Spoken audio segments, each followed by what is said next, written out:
धर्मशाला में ओपीएस बहाली को लेकर एक आभार समारोह का आयोजन किया गया। इसमें सरकार का आभार जताया गया है। ओपीएस बहाली को लेकर आभार रैली का आयोजन देखने को मिला और साथ ही सुखविंदर सिंह सुक्खू मुख्यमंत्री हिमाचल प्रदेश, उनका आभार जताया गया कर्मचारियों की तरफ से।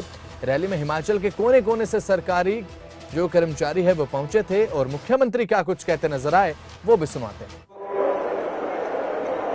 पद एवं गोपनीयता की शपथ दिलाई गई। उस शपथ में कहा गया कि कर्तव्य और सत्यानिष्ठा से हमें अपने लोगों की सेवा करनी है। मुख्यमंत्री बनने के बाद जब मेरी अधिकारियों से बैठक हुई, उस समय इस प्रदेश का खर्चा चलाने के लिए भी हमारे पास बहुत कम पैसे बचे हुए थे।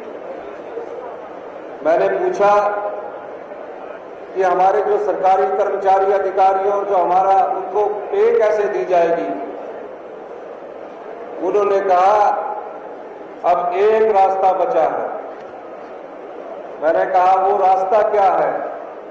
उन्होंने कहा आपको कर्ज उठाना पड़ेगा। हमने कहा कि हम कर्ज उठाएंगे और हमने कर्जा उठाया और अपने सरकार को आगे बढ़ाने की कोशिश की। एक महीने बाद हमारे मंत्रिमंडल का विस्तार हुआ।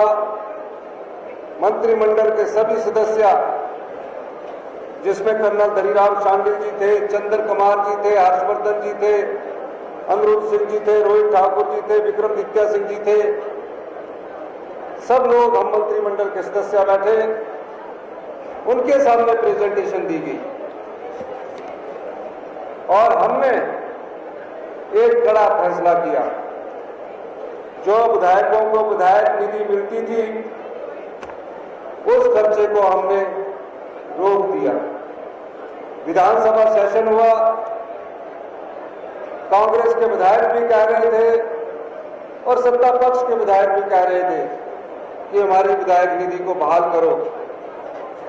मैं समझाने की कोशिश कर रहा था, लेकिन सभी लोगों ने, कांग्रेस के विधायकों ने हमारा साथ दिया और हमने उस किस्त को जारी नहीं किया। इसका यह मतलब नहीं था कि हम इस प्रकार की तकलीफ उन लोगों को देना चाहते थे। इसका मतलब ये था कि आने वाले समय में हमें फाइनेंशियल डिसिप्लिन में रह के आगे बढ़ना है।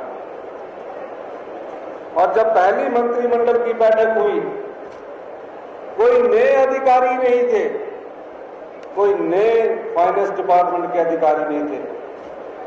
मैं खुद सरकारी कर्मचारी का बेटा हूं। मैं जानता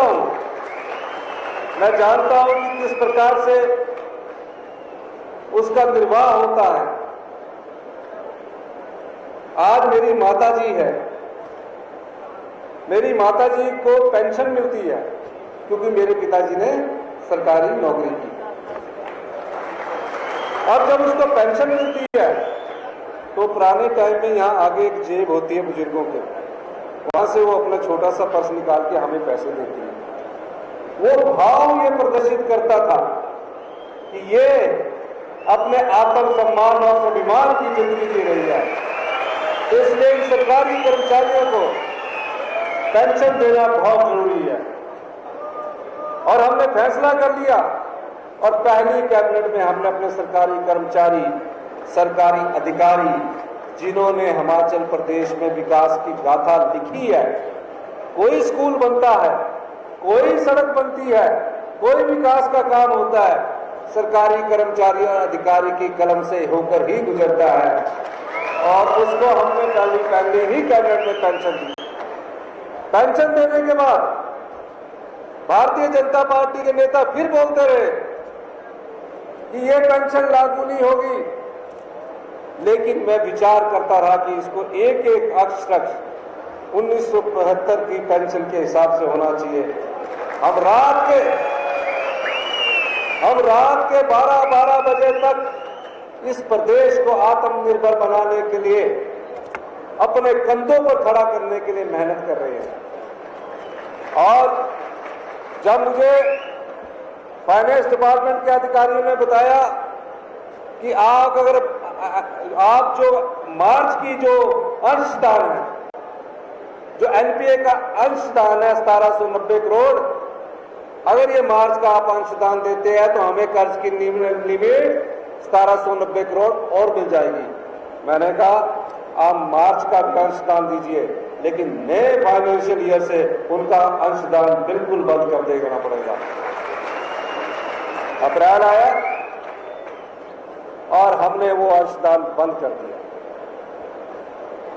देखिए भारतीय जनता पार्टी की केंद्र की सरकार, हमें 1790 करोड़ मिलने चाहिए थे, क्योंकि हमने 31 मार्च तक आपका अंशदान केंद्र सरकार के प्रेडा के पास, DRP के पास जमा करवाया है, लेकिन वो हमें अंशदान देने से मुकर गए।